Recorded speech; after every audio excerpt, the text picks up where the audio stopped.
কাজের মাসি শাড়ি এবং পেটিকোট গুটিয়ে বসে আছে। পাশে ছোট্ট একটা নারকেল তেলের শিশি, হাতে তেল নিয়ে কি যেন করছে। ও চমকে উঠে বলল, এমা, এখানে কেউ মুখ দেয় নাকি? ওটা তো নোংরা জায়গা।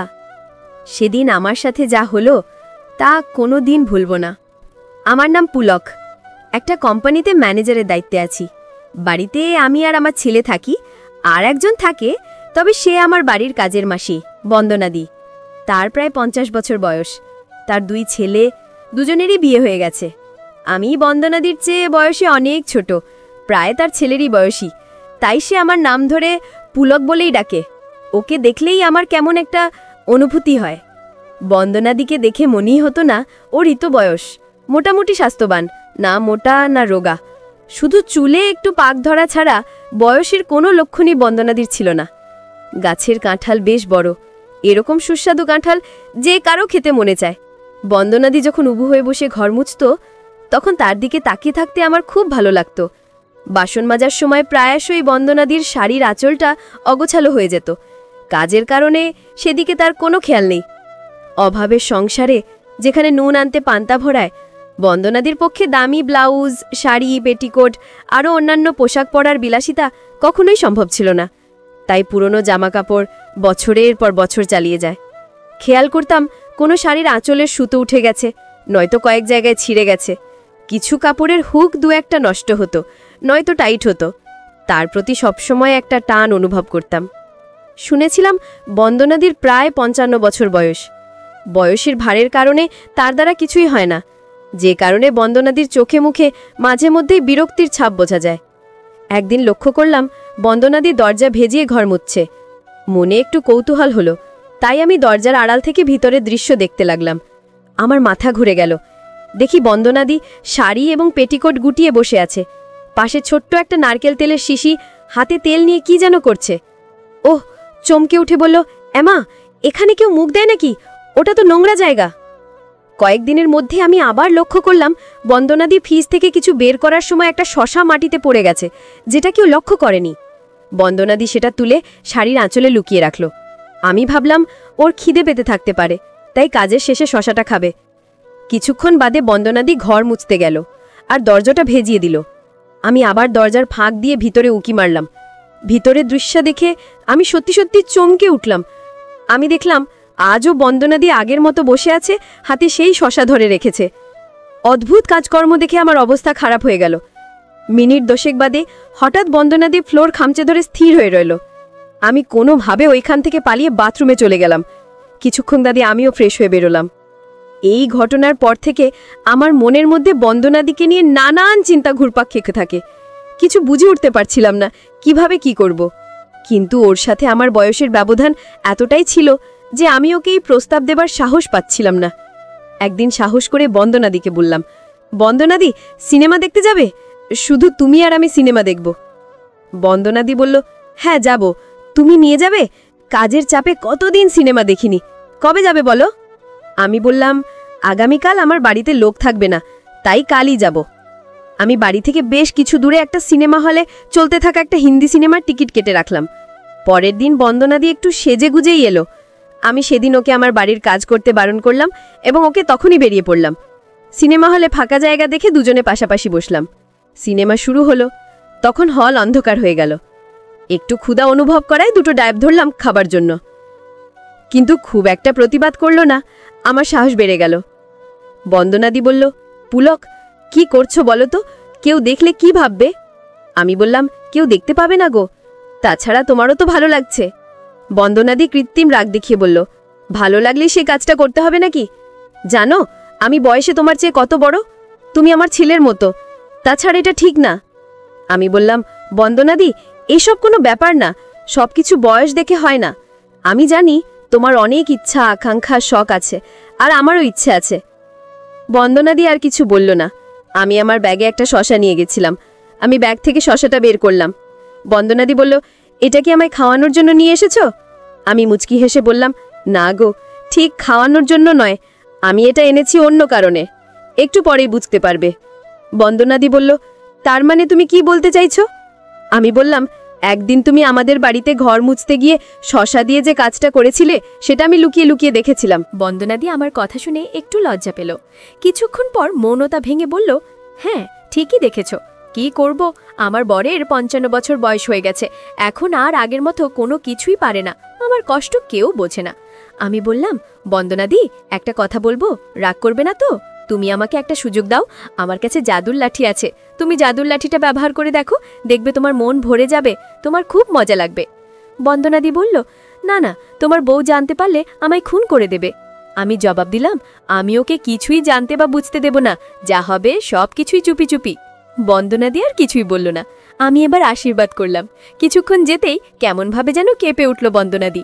আমার মনে হলো জল ফেলেছে, এমনভাবে ফেলেছে যে সামনের সিটে গিয়ে পড়ল। ভাগ্যিস ওই সময় ওই সিটে কোনো দর্শক ছিল না।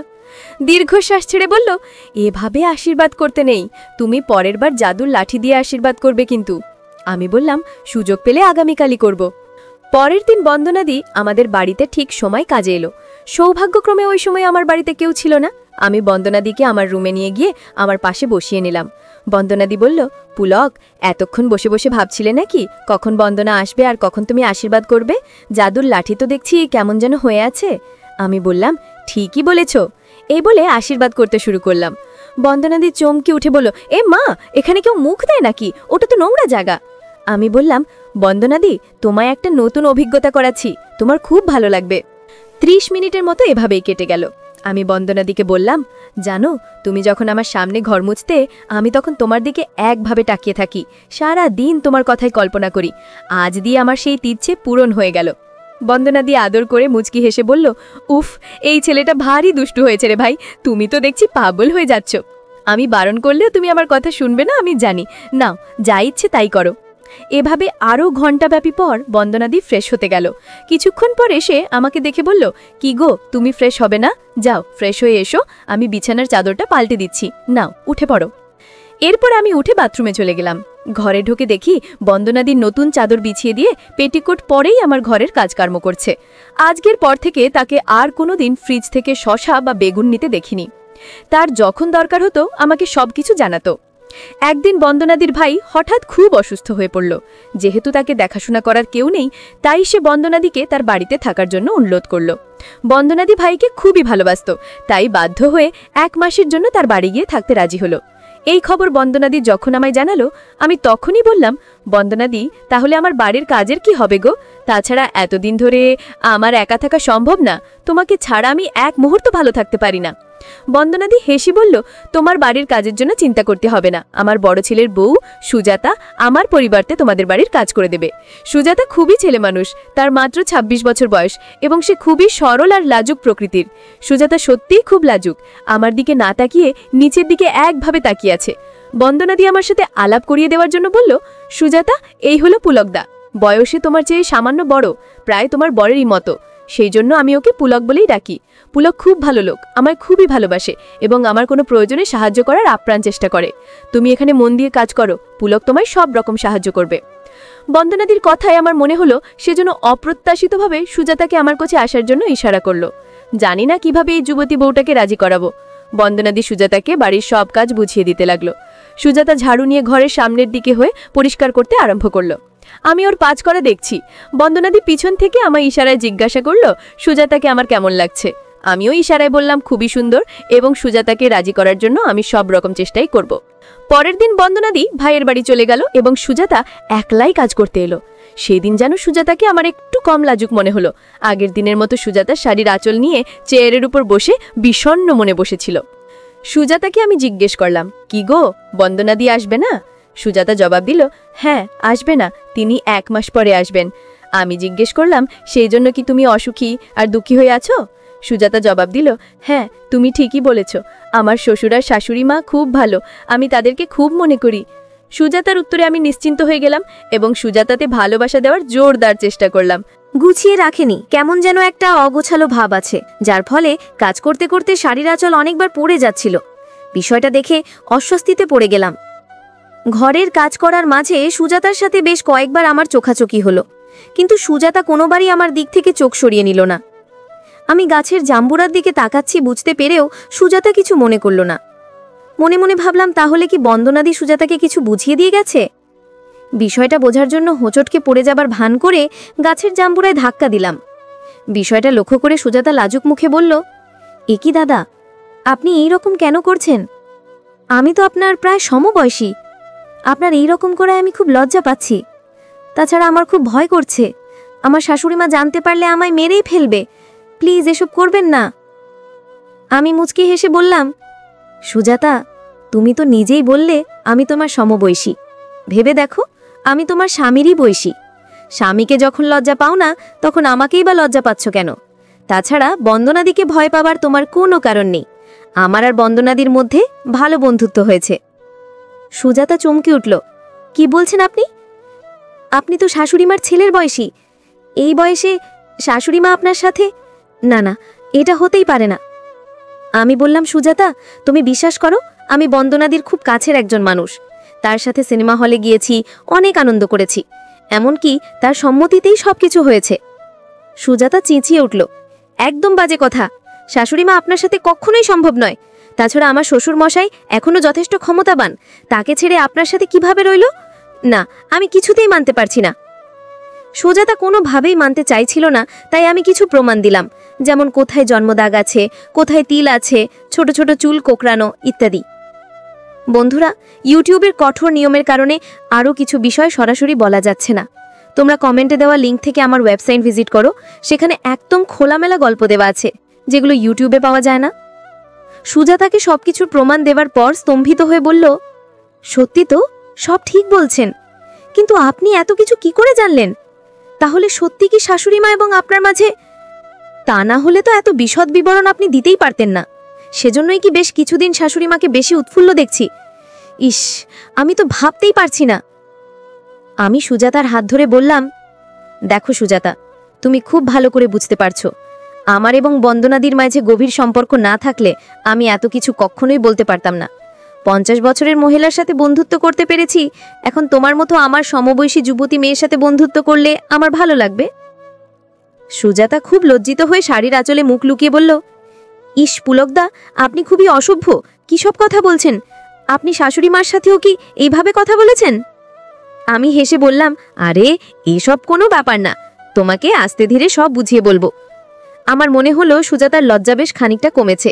সুজাতার কাছে দুটো জবা ফুল ছিল, সেখান থেকে একটা হাতে নিয়ে বললাম, বিশ্বাস করো সুজাতা, তুমি অনেক ভালো থাকবে। তাছাড়া তোমার যা মাইনে দিই তার সাথে 1000 টাকা বকশিস দিব। সুজাতা বলল, কিন্তু পুলকদা, আপনি আমার শাশুড়ি মার সাথে যে কাজ করেছেন, তাহলে তো এক হিসাবে আপনি আমার শ্বশুর হলেন। আমি বললাম, ওহ, তাহলে তো আমি তোমার সমবয়সী শ্বশুর, কাজেই তোমার কোনো অসুবিধা নেই। আর হ্যাঁ, এইভাবে আমায় পুলকদা আপনি বলে ডেকো না। আমরা যখন বন্ধু, তখন আমাদের মধ্যে কেউ বড় বা কেউ ছোট নয়, দুজনেই সমান। সেজন্য আমি নাম ধরে তুমি করেই ডাকো। সুজাতা একটু চিন্তিত হয়ে বলল, কিন্তু তোমার বাড়ির লোক জানতে পারলে তো ঝামেলা হয়ে যাবে গো।